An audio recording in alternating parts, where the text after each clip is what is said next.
বন্ধুরা, আজকে তোমাদের সাথে এই কিউট বেবি ড্রেসটা শেয়ার করব। 1 মাস বয়স থেকে মানে 1 বছর বয়স অবধি কিন্তু পরতে পারবে। তো এখানে আমি কাপড় নিয়েছি 1/2 মিটার পরিমাণ মতো। তোমাদের ঘরে থাকা টুকরো কাপড় দিয়েও কিন্তু ড্রেসটা তৈরি করে নিতে পারো। তো দেখো, এখানে লম্বা আছে 19 ইঞ্চি এবং চওড়া আছে 20 ইঞ্চির মতো। তো এই সম্পূর্ণ কাপড়টা দিয়ে কিন্তু আমি ড্রেসটা তৈরি করব। তো কাপড়টাকে প্রথমে 4 ভাঁজ করে নিয়েছি। এবার প্রথমে টপটা আর নিচে স্কার্টটা আলাদা করে নেব, ঠিক আছে। তো আমি টপটা রেখেছি 8 ইঞ্চি পরিমাণ মতো, সেলাই করার পরে 7 ইঞ্চি চলে আসবে। তোমরা চাইলে কিন্তু 5 ইঞ্চি 6 ইঞ্চি এরকমও টপের লেন্থটা নিতে পারো, এটা কোনো সমস্যা হবে না। এবার দুটো পার্ট আলাদা করে নেব। নিয়ে দেখো, এটা হচ্ছে স্কার্টের, দুটো পার্ট আলাদা হবে স্কার্টের জন্য। তো এই অংশটা আমরা সরিয়ে রাখবো। এবার টপের মেজারমেন্ট গুলো নিয়ে নেব। তো এখান থেকে টপের মেজারমেন্ট, শোল্ডার নেব 3 ইঞ্চি পরিমাণ এবং আর্মহোল নেব 3.5 ইঞ্চি পরিমাণ নিয়ে দাগগুলো মিলিয়ে নেব। এরপরে এখান থেকে চেস্ট নেব। তো চেস্ট নেব এখানে 6 ইঞ্চি এবং কোমর নেব 5.5 ইঞ্চি। তো দাগটা সোজা করে মিলিয়ে নিচ্ছি। এরপর হচ্ছে আর্মহোলের শেপটা এইভাবে দিয়ে নিলাম, আর এখান থেকে 1 ইঞ্চি নামিয়ে এইভাবে শেপটা দিয়ে নিয়েছি, নিয়ে এবং কাটিং করে নিচ্ছি। তো দেখো, এখানে দুটো পার্ট রেডি হয়ে গেল। এই গলার শেপ অনুযায়ী আমি হচ্ছে একটা লাইলিন কাপড় একই রকম ভাবে শেপটা কেটে নিয়েছি দুটো পার্টের জন্য, ঠিক আছে। এরপরে দেখো, এইভাবে বসিয়ে নেব, সুন্দর করে সেট করে নেব। তার আগে কিন্তু 4টে ফিতে আমাদের এইভাবে তৈরি করে নিতে হবে, যেভাবে আমরা ব্লাউজে ফিতে অ্যাটাচ করি, ঠিক আছে। তো এরপরে দেখো, 2 সুতোর মতো গ্যাপ দিয়ে এরপরে পট্টিটা আমরা অ্যাটাচ করে নেব, আর কোনটা রয়েছে না সেখানে ফিতেটা এভাবে অ্যাটাচ করে দেব। এটা যেহেতু ফিতে বাঁধা, তো সেম ভাবে অপর ফিতেটাও অ্যাটাচ করে নেব।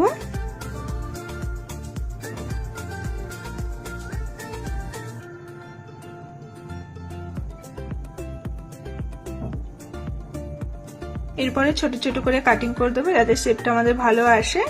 এরপরে ফিতে দুটো তুলে নেব এইভাবে নিয়ে। দেখো, এরপরে লাইনিংটা উল্টো দিকে রেখে সাইড বরাবর একটা চাপ সেলাই দিয়ে নেব। যেভাবে আমরা পট্টি অ্যাটাচ করি ঠিক সেভাবেই এটাও অ্যাটাচ করে নেব।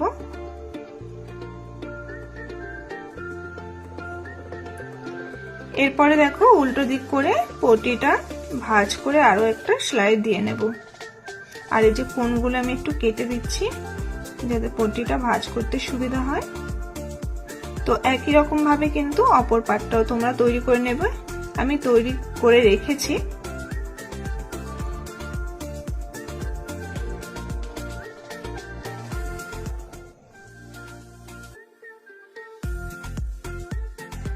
তো আমার টপটা রেডি হয়ে গেছে। এখন হচ্ছে আমরা নিচের যে কুচিটা দেব, কুচিটা তৈরি করে নেব। তো সেলাইটা আমাদের বড় করে নিতে হবে, আর একদম ধার বরাবর সেলাইটা দিয়ে নেব বড় করে নিয়ে। এরপরে একটা সুতো দেখো বের করে নিয়ে আমরা কুচিটা সেট করে নেব। এখানে একদম ছোট ছোট করে কুচিটা তৈরি হয়ে যাবে। এই ধার থেকেও সুতোটা বের করে নেব, একটা সুতো বের করে নিয়ে এই ধার থেকেও আমরা কুচিটা সেম ভাবে দিয়ে নেব, ঠিক আছে। এরপরে হচ্ছে উপরের টপের সাথে টপের মেজারমেন্ট অনুযায়ী কুচিগুলো ভালো করে সেট করে নিতে হবে। নিয়ে একটা এখানে কিন্তু ছোট সেলাই দিয়ে নেব।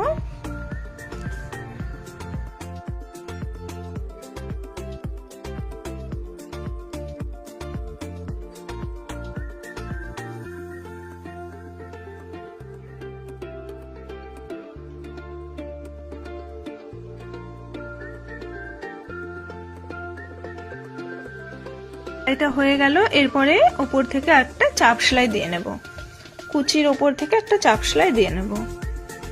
সেম ভাবে কিন্তু অপর পার্টটাও তোমরা তৈরি করে নেবে। তো আমি তো তৈরি করে নিয়েছি, তোমাদের দেখাচ্ছি।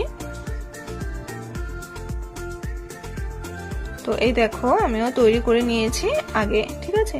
এরপরে হচ্ছে একদম সাইড থেকে দুপাশে সেলাই করে নেব, আর এখানে আমি দুটো করে সেলাই করে নিয়েছি। এরকম ভাবে তোমরা অপর সাইডটাও সেলাই করে নেবে। তো আমি সেলাই করে নিয়েছি।